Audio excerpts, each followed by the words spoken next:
नमस्कार दोस्तों, मैं यहाँ पे इंडिया और यूएस के बीच में ट्रेड डील फाइनल हो चुकी है। ट्रेड डील हो चुकी है जिसकी बधाई यहाँ पे सभी लोग सरकार को दे रहे हैं, मोदी जी को दे रहे हैं। वहीं पे अगर हम स्टॉक मार्केट की बात करते हैं तो स्टॉक मार्केट में भी अच्छी बढ़त देखने को मिली है। यहाँ पे निफ्टी में भी अच्छा जो प्रॉफिट है वो देखने को मिला और वहीं सेंसेक्स में भी बढ़त देखने को मिली है। यानी स्टॉक मार्केट भी इसका जश्न मना रहा है और साथ ही यहाँ पे मोदी जी को भी कई बधाइयाँ आ रही हैं। जो खुश नहीं है वो है विपक्षी पार्टी, वो यहाँ पे खुश नहीं है। लेकिन यहाँ पे हम जो इंडिया यूएस के बीच में जो ट्रेड डील हुई है उसके कुछ महत्वपूर्ण जो बातें हैं वो मैं यहाँ पे आपके साथ डिस्कस करने के लिए आया हूँ, क्योंकि बाकी चीज़ें हम डिटेल में लॉन्ग वीडियो में समझेंगे जहाँ पे मैं आपको सारी चीज़ों को डिटेल में समझाऊंगा। यहाँ पे जो इंडिया यूएस की जो ट्रेड डील है इससे पहले हम लोग की mother of all deals EU के साथ में भी हुई थी।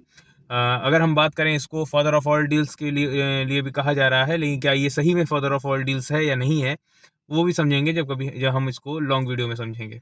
अभी यहाँ पे जो कुछ महत्वपूर्ण पॉइंट हैं वो है, जैसे इंडिया के ऊपर जो यहाँ पे 25% का टैरिफ लग रहा था उसको रिवर्स करके यहाँ पे 18% का कर दिया गया है। इससे बहुत फ़ायदा होगा इंडिया को। किस तरीके से फ़ायदा होगा, यहाँ पे जो बाकी कंट्रीज़ हैं जिससे हमारा कंपटीशन है वहाँ पे जितने भी ये ट्रेड जो टैरिफ लग रहा था उनमें सबसे कम इंडिया पे टैरिफ लग रहा है, जिससे यहाँ के जो टेक्सटाइल इंडस्ट्री है या फिर जो जेम ज्वेलरी की इंडस्ट्री है इसको बहुत ज़्यादा फ़ायदा मिलने वाला है, जिससे हमारे बिज़नेस को काफ़ी अच्छा यहाँ पे फ़ायदा मिलेगा, क्योंकि हम यहाँ से सस्ते में माल भेज पाएंगे और वहाँ से वो बाकी कंट्रीज से सस्ते में माल बिक पाएगा, जिससे इंडिया के बिज़नेस को काफ़ी अच्छा फ़ायदा यहाँ पे देखने को मिलेगा, जिसकी वजह से स्टॉक मार्केट में एक अच्छी तेज़ी देखने को मिली है। तो यहाँ पे 25% से 18% कर दिया गया है। वहीं पर अगर हम बात कर लेते हैं कि एक और जो महत्वपूर्ण टॉप पॉइंट यहाँ पे लिया गया है जो कि डोनाल्ड ट्रंप के द्वारा कहा गया है। अभी यहाँ पे इंडियन गवर्नमेंट की तरफ से या फिर प्राइम मिनिस्टर की तरफ से कुछ भी यहाँ पे ऐसा इसको सही या गलत नहीं कहा गया है।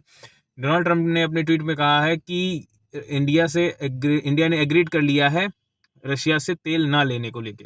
तो यहाँ पे डोनाल्ड ट्रंप कह रहे हैं कि इंडिया ने एग्री कर लिया है कि हम रशिया से तेल नहीं लेंगे और जो भी तेल की जो डील होगी वो या तो अमेरिका वेनेजुला के जरिए होगी, जिसमें काफ़ी हम लोगों को महंगा तेल पड़ सकता है।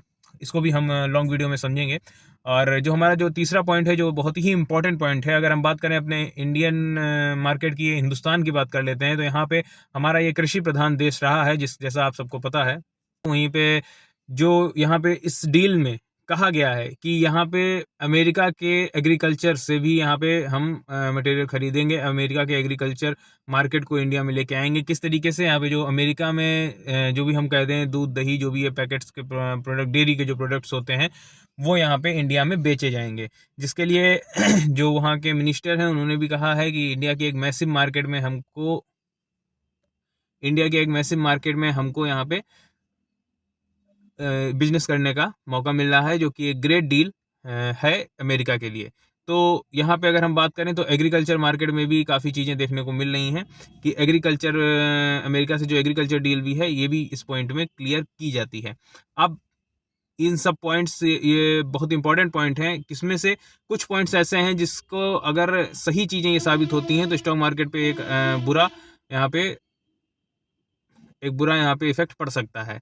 तो इन सभी चीज़ों को हम कंसिडर करेंगे एक लॉन्ग वीडियो में, जिसमें हम डिटेल में बात करने वाले हैं कि इसमें क्या क्या चीज़ें हमारे ऊपर इफेक्ट कर सकती हैं।